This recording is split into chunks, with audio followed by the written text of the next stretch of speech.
جئت يا ربي أذرف دمعا وأنام شوقا يزداد بقلبي يتجدد بالآمال قلبي يزداد حنينا. إن الحمد لله نحمده ونستعينه ونستغفره ونعوذ بالله من شرور أنفسنا ومن سيئات أعمالنا. من يهده الله فلا مضل له ومن يضلله فلا هادي له وأشهد أن لا إله إلا الله وحده لا شريك له وأشهد أن محمدًا عبده ورسوله صلى الله عليه وآله وصحبه وسلم. وبعد، عباد الله، إن يوم الجمعة نعمة ربانية حسدنا عليها أعداؤنا ومنحة إلهية لهذه الأمة التي كرمها الله وجعلها خير أمة أخرجت للناس. فالله سبحانه فضل هذا اليوم على أيام الأسبوع، ثم فرض الله تعظيمه على اليهود والنصارى فضلوا عنه ولم يهتدوا إليه، وهدى الله إليه هذه الأمة. فعن أبي هريرة رضي الله عنه أنه سمع رسول الله صلى الله عليه وسلم يقول: نحن الآخرون الأولون يوم القيامة، ونحن أول من يدخل الجنة،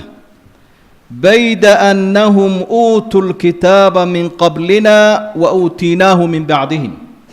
فاختلفوا فهدانا الله لما اختلفوا فيه من الحق، فهذا يومهم الذي اختلفوا فيه هدانا الله له. قال: يوم الجمعة. قال رسول الله صلى الله عليه وسلم في يوم الجمعة: فاليوم لنا وغدا لليهود وبعد غد للنصارى. متفق عليه. قال ابن بطال رحمه الله: فرض عليهم يوم الجمعة، وكل إلى اختيارهم ليقيموا فيه شريعتهم، فاختلفوا في أي الأيام هو، ولم يهتدوا ليوم الجمعة. من فضائل يوم الجمعة أنه اليوم الوحيد من أيام الأسبوع الذي أنزل الله في حقه قرآنا يتلى إلى يوم القيامة، سورة كاملة تحمل اسم الجمعة. إنه يوم عيد متكرر كل أسبوع، فقد خص الله المسلمين بهذا اليوم وجعل عيدهم الأسبوعي. فعن ابن عباس رضي الله عنهما قال: قال رسول الله صلى الله عليه وسلم: إن هذا يوم عيد جعله الله للمسلمين، فمن جاء الجمعة فليغتسل، وإن كان عنده طيب فليمس منه، وعليكم بالسواك. رواه ابن ماجه بإسناد حسن. وقال صلى الله عليه وسلم: إن يوم الجمعة سيد الأيام وأعظمها عند الله، وهو أعظم عند الله من يوم الأضحى ويوم الفطر، وفيه خمس خلال: خلق الله فيه آدم، وأهبط الله فيه آدم إلى الأرض، وفيه توفى الله آدم، وفيه ساعة لا يسأل الله فيها العبد شيئا إلا أعطاه إياه ما لم يسأل حراما، وفيه تقوم الساعة، وما من ملك مقرب ولا سماء ولا أرض ولا رياح ولا جبال ولا بحر إلا وهن يشفقن من يوم الجمعة. رواه أحمد وابن ماجه وحسنه الألباني رحمه الله. وفرض فيه صلاة الجمعة. ومن فضائله صلاة الفجر في جماعة يوم الجمعة من أفضل الصلوات. عن ابن عمر رضي الله عنهما قال: قال رسول الله صلى الله عليه وسلم: أفضل الصلوات عند الله صلاة الصبح يوم الجمعة في جماعة، رواه الطبراني والبزار وهو حديث صحيح. وهو خير يوم طلعت فيه الشمس، أو إنه خير الأيام. فعن أبي هريرة أن النبي صلى الله عليه وسلم خير يوم طلعت الشمس يوم الجمعة، فيه خلق آدم وفيه أدخل الجنة وفيه أخرج منها ولا تقوم الساعة إلا في يوم الجمعة. رواه مسلم. يا أيها الذين آمنوا إذا نودي للصلاة من يوم الجمعة فاسعوا إلى ذكر الله وذروا البيع ذلكم خير لكم إن كنتم تعلمون. بارك الله لي ولكم في القرآن العظيم وأستغفر الله فاستغفروه إنه هو الغفور الرحيم. الحمد لله والثناء لله والصلاة والسلام على رسول الله وعلى آله وأصحابه الكرام وبعد. waxaynu halkan kaga hadlaynaa khasaa'is wa fadaa'il liyowmi اljumuca. maalinkan jimcaha la yidhaahdo ee aynu u fadhino salaadiisa fadliga iyo dheeraadka uu leeyahay. waxaa kalifaya inaynu ka hadalno marka hore cibaadadaad wakhtigaa u fadhida cilmigeeda inaad heshaa waxay noqotaa shay ku dhiiri geliya dhadhan iyo macaanna u sameeya. waxaa labaadoo jira muddo dheer kama inaan hadal. midka saddexaad aadaabtii in badan bay dadka ka maqantay. aadaabtii jumcaha iyo jamcuu lahaa wax badan buu inaga maqan yahay. dadka qaarkoodna ka cawdaan su-aalana laga keenaa. waxa afraadoo keenaya in laga hadlo dad badan baa jumcada u qaatay in la iskaba dayn karaba ama guriga lagu tukan karo, siiba dadka shaqooyinka ku jira iyo dadka dabadaha jooga. marka waxaynu halkan arki doonaa iyadoo aynu ka hadlayno qaybtan jumcadan fadaa'ilka iyo khasaa'iska ay u maalinkani leeyihin. islaamku waxyaabuhu fadli ku sheegay iyo siduu nebigu uga warramay calayhi salaatu wasalaam iyo siday saxaabadu ugu dadaalayeen iyo siduu rasuulku u dhiirigeliyey iyo waxyaabaha uu maalmaha kale la dheeriyey, taasoo keenaysa in qofku uu ku lexa jeclaabo maalinta uu ka faa'iidaysto. intaa hore waynu soo aragnay waxyaabaha dheeraadka ah uu leeyahay. waxa uu nebigu ku xusay calayhi salaatu wasalaam maalinkan inaynu iska reebi karno wixii aynu la rooraynee dembi ahaa haddaynu ilaahay cibaado ugu dhowaano. xadiid saxiixa muslim ku sugan wuxuu ku yihi rasuulku sala allahu calayhi wasalam alsalawaatu alkhams waljumucatu ila aljumuca waramadaanu ilaa ramadaan mukafiraatun maa baynahuna ida ijtanaba alkabaa'ir aw ida ijtunibat alkabaa'ir. shanta salaadood inta u dhexdhexaysa ilaahay dembigu ku dhaafaa. jumcaha ilaa jumcaha kale inta u dhexaysee dembigaa ilaahay waa kaa dhaafaya. labada rabadaan inta ka dhaxaysa markuu qofkii labadii rabadaanba soomayo ilaahay dembigu ku dhaafaa. haddii dunuubta waaweyn laga dheeraada buu leeyahy rasuulku sala allahu calayhi wasalam. dunuubta waaweynna qofkii wuu ka toobad keenaya isagoo cibaadaysanaya. idan markaa wax weyn weeye wixii aynu la rafaadsanayn ee reeraheenna iyo dowladdeenna iyo maalkeenna midna aanu inaga dhaafayn oo dembi ahaa inuu ilaahay inaga dhaafo. qofka muslimka ahayn wuxuu aad iyo aada ugu fikiraya ka warwarsan yahay dunuubtiisa. man iqtasala yowma aljumucati kufirat canhu dunuubuhu wa khataayaah. maalinka jumco qofka isnadiifiya tukada dembigiisao dhan baa la dhaafaya bu rasuulku leeyahy sala allahu calayhi wasalam. maalinkan isagaa khasaa'iskiisa iyo waxyaabaha uu kala gooniya waxaa ka mid ah salaada duhur waynu naqaanaa hoos baa loo dhigaa qirada iyo qur-aankii la akhriyayay mid farala iyo mid sunnaaba. maadaama ummad badani maalinkan isu timi oo jamicii caadiga ahaa ka badnaa iyada kor baa loo qaadaya oo qiradii faatixadii iyo suuradihii kaleba kor baa loo akhriyayaa. si aynu xusi doonnana ciiddii buu la mid yahay si ummaddu wacyigelinta qur-aanka iyo khudbadda labadaba ay uga helaan. maalinka khasaa'iskiisa waxaa ka mid a axaadiid dhowr ah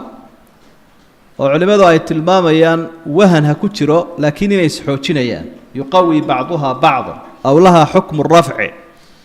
ayaa xadiidaasi waxay ka warramayaan qofku inuu suuratulkahfi akhrii karo ama inuu akhriya ay fiicantahay maalintaas nuurna uu ku helayo waa xadiis siyaabo kala duwan soo aroortay culimada qaarkood ha daciifiyaan laakiin mukharijiinta qaar ka mida waxay tilmaamayaan heer lagu daliishado xusniya inay soo gaari karaan cala alaqal xasanu lidaati marka hadduu qofku suuratulkahfi akhriyo nuur buu ku helayaa ifka iyo aakhiro iyo maalinta qiyaamaha labadaba wuxuu nabigu xusay calayhi salaatu wasalaam camalada maalinkan jumcaha la qabanayaa inay aada u fadli badan yihiin ama lagu tilmaami karo min afdali alacmaal xadiidkii saxiixa ahaa uu warinaya abi saciid alkhudri nebigu maqlay calayhi salaatu wasalaam rasuulku waxau uhi khamsun man camilahunna fii yowmin katabahu allahu min ahli ljanna qofka 5 arrimood sameeye maalin ilaahay wuxuu ku qoraa ahlu jannaha liiskooda man saama ramadaana yowma aljumca qofka sooma maalinka jumce man saama yowma aljumca man saama yowma aljumca ee aan la eeganaynin laakiin soomkiisu ku soo beegmay soom qallaha uu soomayo ama soom isugu xidhiidhsanaayo sunno ah isagoo sooman buu jumco ku soo beegmay waraaxa ila aljumca jumcadiina waa u kallaho waa tegey wa shahida janaaza jinaasadii qofka muslimkaana uu xaadiro ergadaasuu ka qayb galay oo walaalkiisii dhintay buu ku caawiyey inuu ilaahay uga ergeeyo waactaqa raqaba qof addoonana wuu xoreeyey wacaadahu mariidan maalinkaana wuxuu soo booqday qof buka jadwalka waa inay noogu jirtaa dadka buka inaynu soo booqanno waynu shaqo tagnaa une camalada aakhire iyo shaqo tagga aakhire ayay ku jirtaa taasina intaa haddii uu qofkaasi isku daro ilaahay waxa uu ku qoraa liiska ahlu jannaha buu rasuulku sala allahu calayhi wasalam waxaa ahar marfuuca ka soo arooro saxiixa kacbo bnu maalik inuu mar hadduu dee saxaabi wuxuu iska odhan kara maaha nebigunbuu ka maqlee sadaqada maalinkan uu bixinayo qofku sadaqooyinka kale way ka fadli badantay sida sadaqada ramadaanba ay uga fadli badan tahay sadaqada bilaha kale la bixiyo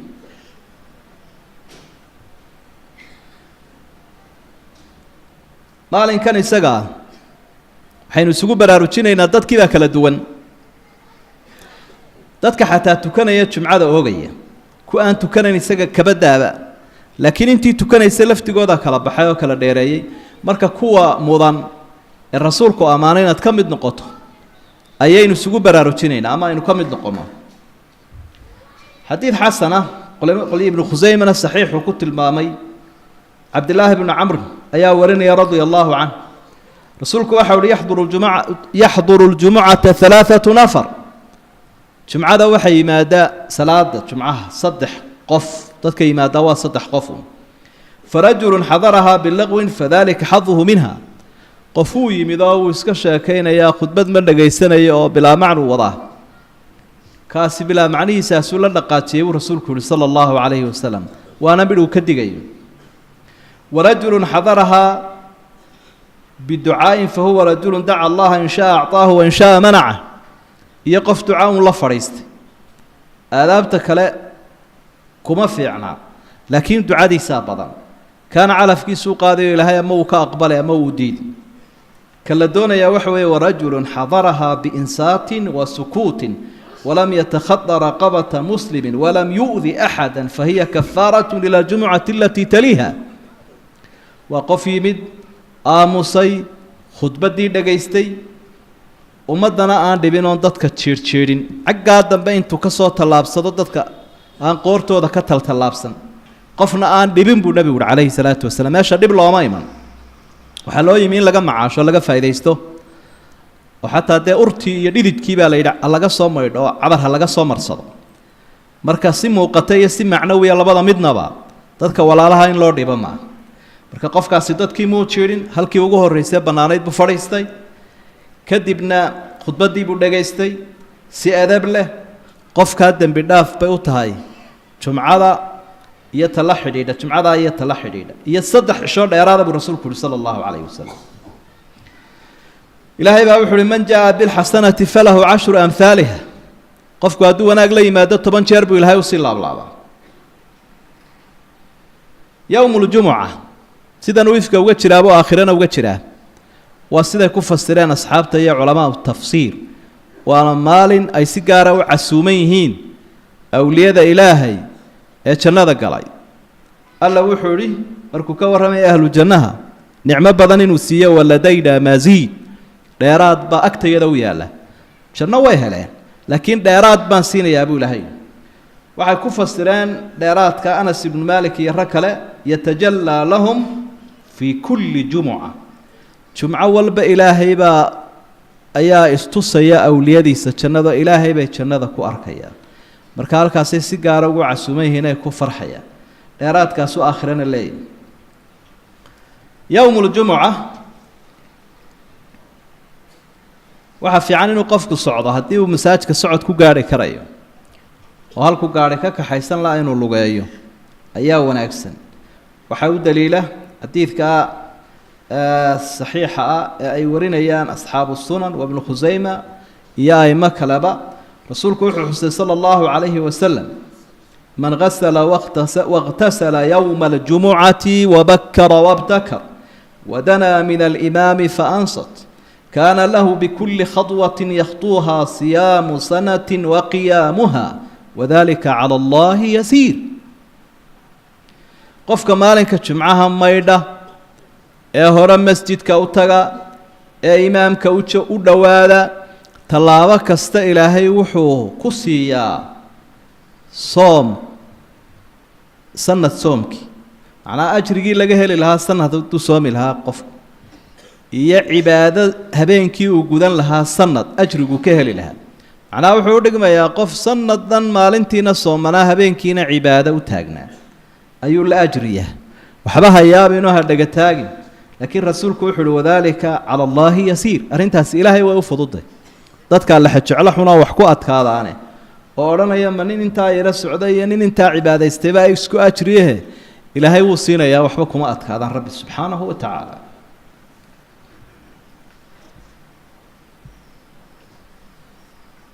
ibnu qayim raximah llah wuxuu tilmaamayaa aahaar soo aroortay oo isxoojinaysa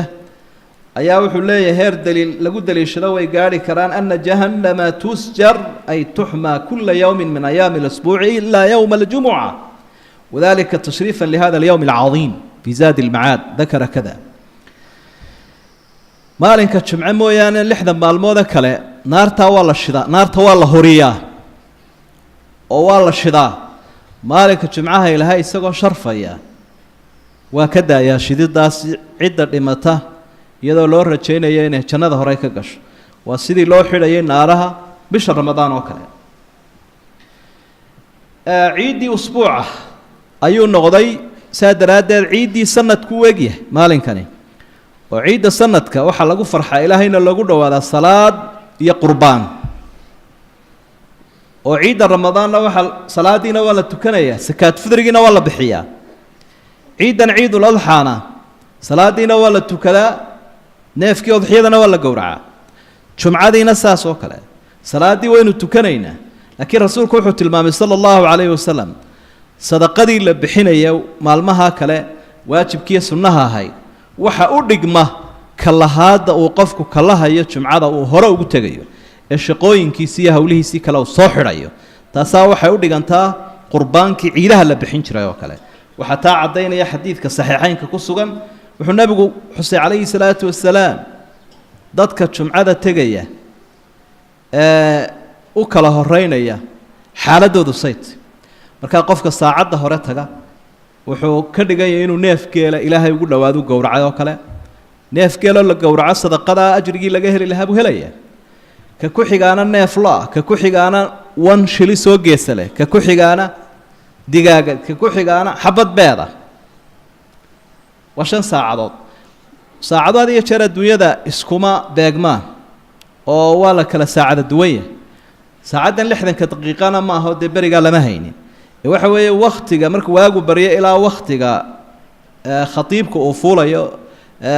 mimbarka inta ka horeysa 5 qaybood ayuu waktigu u qaybsan yahay dadka imanayaana 5taasi ayay kusoo kala beegan yihiin wuxuu nabigu xusay calayhi salaatu wasalaam فإذا خرج الإمام حضرت الملائكة يستمعون الذكر markuu imaamku yimaado ee mimbarka uu fuulo malaa'igtii dadka liistaynaya kala qoraya tartamayaasha kitaabkooday laabanayaan oo iyaguna khudbadday dhagaysanayaan bal goormaynu nimaadnaa inagu in badan oo dadka ka mid waa waxyaabaha in khudbadda u baraarujinayna inay u kalifayeen jumcaha iyo axkaamteeda iyo aadaabteeda ka hadallee dad badani waxay ku soo beegmaan wakhti aan xabad baadiina jirin wakhtigii liiskaba la laabay goormaad ku qormaysaa tartamayaasha markaa waxaa laga yaabaa dad badan inay idhahdaan weli khudbaddii lama bilaabin meheradiisa wuxuu xidhayaa markay malaa'igtu laabeenba wixii ay qorayeen ee aan xabad beera iyo xabaddigaagii toona jirin dee ha noqonin qof calaflaawo ah cuudka waa la yska heli saacad 2 saacadood ka soo horreeya si aad tartamayaashan miduna aad ugu darmato waxaa kaloo runtii xusud badan nusuustan waxa uu nebigu ugu dhiirigelinaya calayhi salaatu wasalaam dadka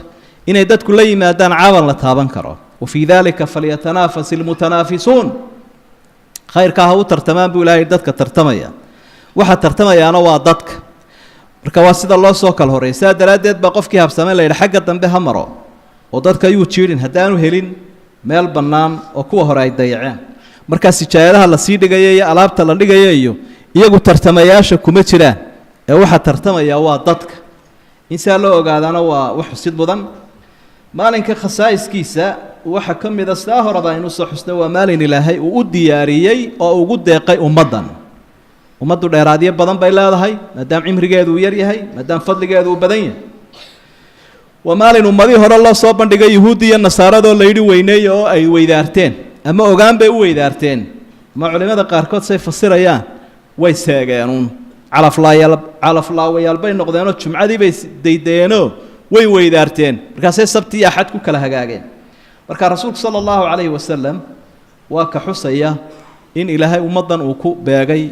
wixii ay kuwa hore ka halaabeen jumhuuru ahli sunnati waljamaaca waxa ay qabaan siduu ibnu qayim raximah llahu fii zaadi ilmacaad kaga warramayo in arwaaxdu dadka mu'miniintu ay soo dhowaato oo dadkii dhintay arwaaxdoodu iyo nafahoodu ay qubuurta ku soo dhowaadaan fii yowmi aljumuca iyadoo mar walba la ysu diyaarinaya inay suuragaltay in suurtii la afuufo oo kuwa ifka jooga iyo kuwa aakhira mar soo wada baxaan iyadoo la isku soo dhowaynayo fayacrifuuna zuwaarahum waman yamuru bihim wayusalimu calayhim wayalqaahum fii dalika alyowmi akthar wadalika alyowm akthar min macrifatihim bihim fii gayrihi min alayaam markaa siday maalmaha kale dadka soo siyaaranaya u garanayana salaamaya si ka badan ayay maalintaa u garanayaan oo arwaaxdooda ay qubuurta ugu soo xaadiraysa maalinkan isagaa khasaa'iskiisa marka saa daraaddeed dee kol haddii arwaaxdooda ay qubuurtii kusoo xaadiraysay kusoo dhowaanayaan waxaa habboon siyaarada dee aqaaribta iyo inuu qofku xabaashii soo booqan karo maalmahaasoo u soo ducayn karo iyaguna aad bay usii garanayaan dadka soo booqanaya si ka badan sidii maalmaha kale ay u garanayeen maalinka khasaa'iskiisa waxaa ka mid ah inuu sabab u noqon karo xusnulkhaatima inuu ilaahay khaatimada u hagaajiyo qofka ku beegma geeridiisu ay ku beeganto qofku isuma haya arrintan laakiin waa waafajin ilaahay nin baa loo sheegay khaatimada waa wakhtigan ku wada buuri dee wuxuu ku wadayaa ma isagaa isu haya qofku hortuu dhimanaya isuma hayo ilaahay baa u haya subxaana wa tacaala markaa min fadli illaahi hadduu qofku ku beegmo inuu jumcada dhinto waxaa loo rajaynayaa khaatimo wanaagsan iyo cadaabulqabriga inuu ilaahay ka nabadgeliyo qof muumin ahoo khayr leh hadduu ahaa xadiid saxiixa nebigu calayhi salaatu wasalaam wuxuu ku uhi maa min muslimin yamuutu yowma aljumucati aw leylata aljumuca ilaa waqaahu allahu fitnata alqabr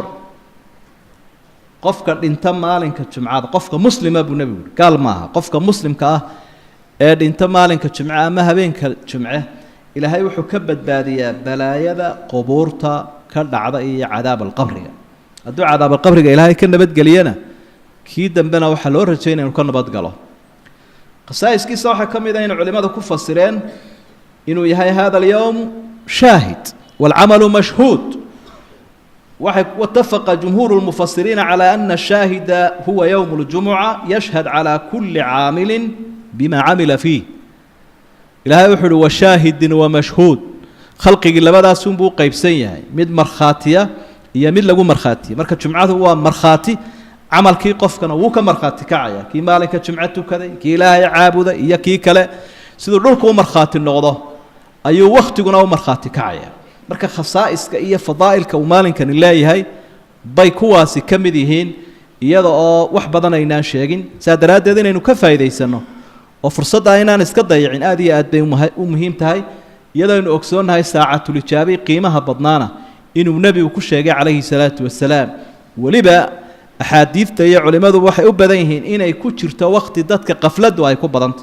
oo wakhtiga gabalku uu sii dhacayo ee qoraxdu ay sii dhowdhowday ee maqhribka loo diyaargaroobayo saacatulijaabana wakhtigaasu ayaa loo rajowayay inuu ku beegay اللهم أرنا الحق حقا وارزقنا اتباعه وأرنا الباطل باطلا وارزقنا اجتنابه اللهم ارزقنا القبول والتوبة والإخلاص يا أرحم الراحمين اللهم انفعنا بما علمتنا وعلمنا علما ينفعنا وزدنا علما يا أرحم الراحمين اللهم إنا نعوذ بك من جهد البلاء ودرك الشقاء وسوء القضاء وشماتة الأعداء ربنا لا تزغ قلوبنا بعد إذ هديتنا وهب لنا من لدنك رحمة إنك أنت الوهاب اللهم اجعلنا شاكرين لنعمتك مثنين بها عليك يا أرحم الراحمين اللهم زدنا ولا تنقصنا اللهم زدنا المطر ولا تنقصنا وأكرمنا ولا تهنا وآثرنا ولا تؤثر علينا يا أرحم الراحمين مطرنا بفضل الله وبرحمة الله بالنوء كذا